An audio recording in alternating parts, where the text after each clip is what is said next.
Okay, thank you very much. This is big stuff. We appreciate you being here. Late last night and early today, at my direction, the United States Armed Forces conducted an extraordinary military operation in the capital of Venezuela. Overwhelming American military power, air, land, and sea, was used to launch a spectacular assault. And it was an assault like people have not seen since World War II. It was a force against a heavily fortified military fortress in the heart of Caracas to bring outlaw dictator Nicolas Maduro to justice. This was one of the most stunning, effective, and powerful displays of American military might and competence in American history. And if you think about it, we've done some other good ones, like the attack on Soleimani, the attack on al-Baghdadi, and the obliteration and decimation of the Iran nuclear sites just recently in an operation known as Midnight Hammer. All perfectly executed and done. No nation in the world could achieve what America achieved yesterday, or frankly in just a short period of time. All Venezuelan military capacities were rendered powerless as the men and women of our military, working with U.S. law enforcement, successfully captured Maduro in the dead of night. It was dark. The lights of Caracas were largely turned off due to a certain expertise that we have. It was dark and it was deadly. But captured along with his wife, Celia Flores, both of whom now face American justice. Maduro and Flores have been indicted in the Southern District of New York, it's Jay Clayton, for their campaign of deadly narco-terrorism against the United States and its citizens. I want to thank the men and women of our military who achieved such an extraordinary success overnight with breathtaking speed, power, precision, and competence. You rarely see anything like it. You've seen some raids in this country that didn't go so well. They were an embarrassment. If you look back to Afghanistan, or if you look back to the Jimmy Carter days, they were different days. We're a respected country again, maybe like never before. These highly trained warriors, operating in collaboration with U.S. law enforcement, caught them in a very ready position. They were waiting for us. They knew we had many ships out in the sea, just sort of waiting. They knew we were coming. So they were in a ready, what's called a ready position. But they were completely overwhelmed and very quickly incapacitated. If you would have seen what I saw last night, you would have been very impressed. I'm not sure that you'll ever get to see it, but it was an incredible thing to see. Not a single American service member was killed, and not a single piece of American equipment was lost. We had many helicopters, many planes, many people involved in that fight. But think of that, not one piece of military equipment was lost, not one service member was, more importantly, killed. The United States military is the strongest and most fearsome military on the planet by far. With capabilities and skills our enemies can scarcely begin to imagine. We have the best equipment anywhere in the world. There's no equipment like what we have, and you see that even if you just look at the boats. We've knocked out 97% of the drugs coming in by sea. 90%. Each boat kills on average 25,000 people. We knocked out 97%. And those drugs mostly come from a place called Venezuela. We're going to run the country until such time as we can do a safe, proper, and judicious transition. So we don't want to be involved with having somebody else get in and we have the same situation that we had for the last long period of years. So we are going to run the country until such time as we can do a safe, proper, and judicious transition. And it has to be judicious because that's what we're all about. We want peace, liberty, and justice for the great people of Venezuela, and that includes many from Venezuela that are now living in the United States and want to go back to their country. It's their homeland. We can't take a chance that somebody else takes over Venezuela that doesn't have the good of the Venezuelan people in mind. We've had decades of that. We're not going to let that happen. We're there now, and what people don't understand, but they understand as I say this, we're there now, but we're going to stay until such time as the proper transition can take place. So we're going to stay until such time as we're going to run it, essentially, until such time as a proper transition can take place. As everyone knows, the oil business in Venezuela has been a bust, a total bust, for a long period of time.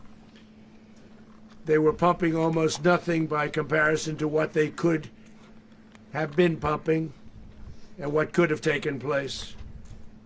We're going to have our very large United States oil companies, the biggest anywhere in the world, go in, spend billions of dollars, fix the badly broken infrastructure, the oil infrastructure, and start making money for the country. And we are ready to stage a second and much larger attack if we need to do so. So we were prepared to do a second wave if we needed to do so. We actually assumed that a second wave would be necessary, but now it's probably not. The first wave, if you'd like to call it that, the first attack was so successful, we probably don't have to do a second, but we're prepared to do a second wave, a much bigger wave, actually.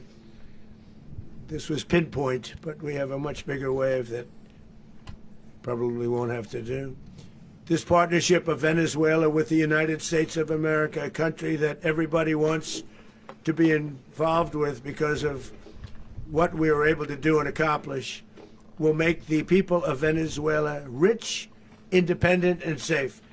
And it will also make the many, many people from Venezuela that are living in the United States extremely happy. They suffered. They suffered. So much was taken from them. They're not going to suffer anymore. The illegitimate dictator Maduro was the kingpin of a vast criminal network responsible for trafficking colossal amounts of deadly and illicit drugs into the United States. As alleged in the indictment, he personally oversaw the vicious cartel known as Cartel de las Solas, which flooded our nation with lethal poison, responsible for the deaths of countless Americans, many, many Americans. Hundreds of thousands over the years of Americans died because of him. Maduro and his wife will soon face the full might of American justice and stand trial on American soil. Right now they're on a ship. They'll be heading to, ultimately, New York, and then a decision will be made, I assume, between New York and Miami or Florida. But we have people where the overwhelming evidence of their crimes will be presented in a court of law. And I've seen it. I've seen what we have. It's both horrible and breathtaking that something like this could have been allowed to take place. For many years after his term as president of Venezuela expired, Maduro remained in power and waged a ceaseless campaign of violence, terror, and subversion against the United States of America, threatening not only our people, but the stability of the entire region. And you all saw it. In addition to trafficking gigantic amounts of illegal drugs that inflicted untold suffering and human destruction all over the country, all over, in particular, the United States. Maduro sent savage and murderous gangs, including the bloodthirsty prison gang, Tren de Aragua, to terrorize American communities nationwide, and he did indeed. They were in Colorado. They took over apartment complexes. They cut the fingers off people if they call police. They were brutal, but they're not so brutal now.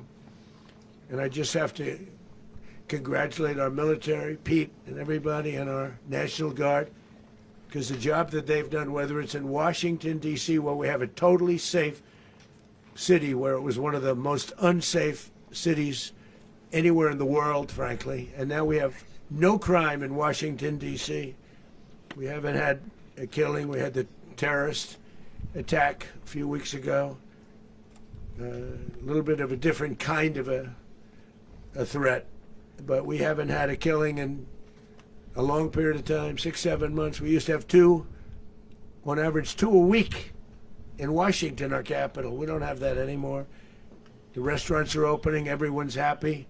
They're going, they're walking their daughters, they're walking their children, their wives. They walk to restaurants. Restaurants are opening all over Washington, D.C. So I want to thank the National Guard. I want to thank our military. And I want to thank law enforcement. Been amazing. And they should do it with more cities. We're doing it, as you know, and we're doing it in Memphis, Tennessee right now, and crime is down. We've just sort of started a few weeks ago, but crime is down now 77%.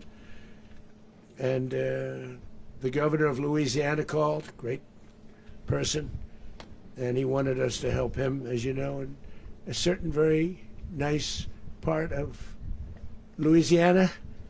And we have done that. It was a rough section, and we have crime down. I understand it's down to almost nothing already after 2.5 weeks. New Orleans, it's down to almost nothing, and we've only been there for 2.5 weeks. Can't imagine why governors wouldn't want us to help. We also helped, as you know, in Chicago, and crime went down a little bit there. We did a very small help because we had no working ability with the governor. The governor was a disaster, and the mayor was a disaster, but it knocked down crime. But we're pulling out of there. When they need us, we'll know. You'll know. You'll be writing about it. And likewise, Los Angeles, where we saved Los Angeles early on, where the head of the police department made a statement that if the federal government didn't come in, we would have lost Los Angeles. That's long after the fires. That's when they had the riots in Los Angeles. We did a great job. Got no credit for it whatsoever, but that's okay. It doesn't matter. We don't need the credit. But we'll be pulling out when they need us. They'll call, or we'll go back if we have to. We'll go back. But we did a great job in various cities. But the place that we're very proud of is Washington, D.C., because it's our nation's capital. We took it from being a crime-ridden mess to being one of the safest cities in the country. But the gangs that they sent raped, tortured, and murdered American women and children. They were in all of the cities I mentioned, Tren de Aragua. And they were sent by Maduro to terrorize our people, and now Maduro will never again be able to threaten an American citizen or anybody from Venezuela. There will no longer be threats. For years I've highlighted the stories of those innocent Americans whose lives were so heartlessly robbed by this Venezuelan terrorist organization. Really one of the worst. One of the worst, they say the worst. Americans like 12-year-old Jocelyn Nungary from Houston. Beautiful Jocelyn Nungary, what happened to her? They, as you know, they kidnapped, assaulted, and murdered by Tren de Aragua animals. They murdered Jocelyn and left her dead under the bridge. There was a bridge that will never be the same to so many people after seeing what happened. As I've said many times, the Maduro regime emptied out their prisons, sent their worst and most violent monsters into the United States to steal American lives. And they came from mental institutions and insane asylums. They came from prisons and jails. The reason I say both, they sound similar. Actually, prisons little bit more hostile, a little bit tougher. A mental institution isn't as tough as an insane asylum, but we got them both. They sent from their mental institutions, they sent from their jails, prisons.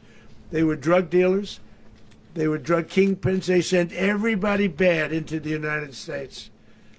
But no longer, and we have now a border where nobody gets through. In addition, Venezuela unilaterally seized and sold American oil, American assets, and American platforms, costing us billions and billions of dollars. They did this a while ago, but we never had a president that did anything about it. They took all of our property. It was our property. We built it.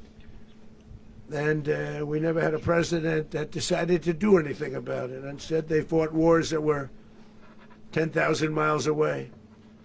We built Venezuela oil industry with American talent, drive, and skill, and the socialist regime stole it from us during those previous administrations, and they stole it through force.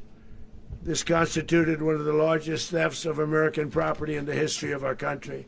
Considered the largest theft of property in the history of our country. Massive oil infrastructure was taken like we were babies, and we didn't do anything about it. I would have done something about it. America will never allow foreign powers to rob our people or drive us back into and out of our own hemisphere. That's what they did. Furthermore, under the now deposed dictator Maduro, Venezuela was increasingly hosting foreign adversaries in our region and acquiring menacing offensive weapons that could threaten U.S. interests and lives. And they used those weapons last night. Potentially in league with the cartels operating along our border. All of these actions were in gross violation of the core principles of American foreign policy, dating back more than 2 centuries, and not anymore. All the way back, it dated to the Monroe Doctrines, and the Monroe Doctrine is a big deal, but we've superseded it by a lot, by a real lot. They now call it the Monroe Document. I don't know.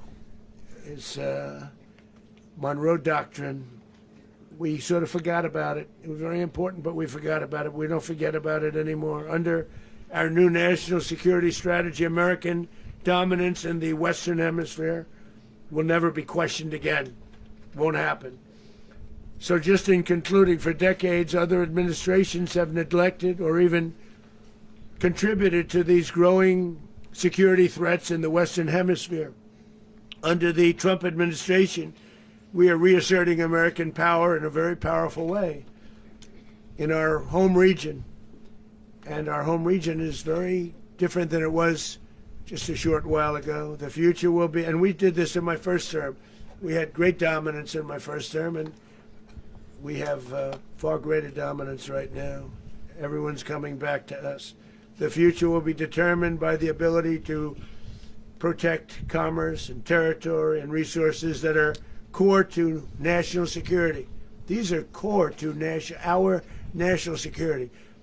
Just like tariffs are, they've made our country rich, and they've made our national security strong, stronger than ever before. But these are the iron laws that have always determined global power. And we're going to keep it that way. We will secure our borders. We will stop the terrorists. We will crash the cartels, and we will defend our citizens against all threats, foreign and domestic. Other presidents may have lacked the courage or whatever to defend America, but I will never allow terrorists and criminals to operate with impunity against the United States.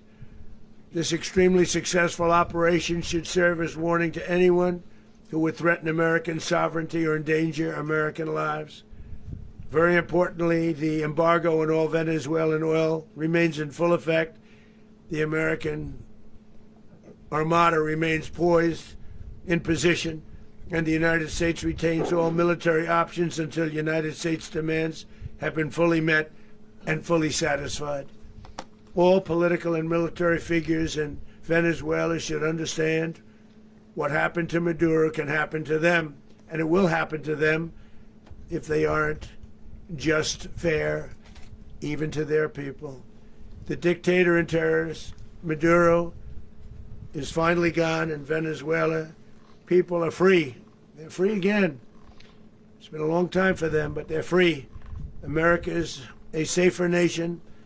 This morning, it's a prouder nation this morning because it didn't allow this horrible person and this country that was doing very bad things to us. It didn't allow it to happen. And the Western Hemisphere is right now a much safer place to be. So I want to thank everybody for being here. I want to thank General Raisin Kane. He's a fantastic man. I've worked with a lot of generals. I worked with some I didn't like. I worked with some I didn't respect. I worked with some that just weren't good.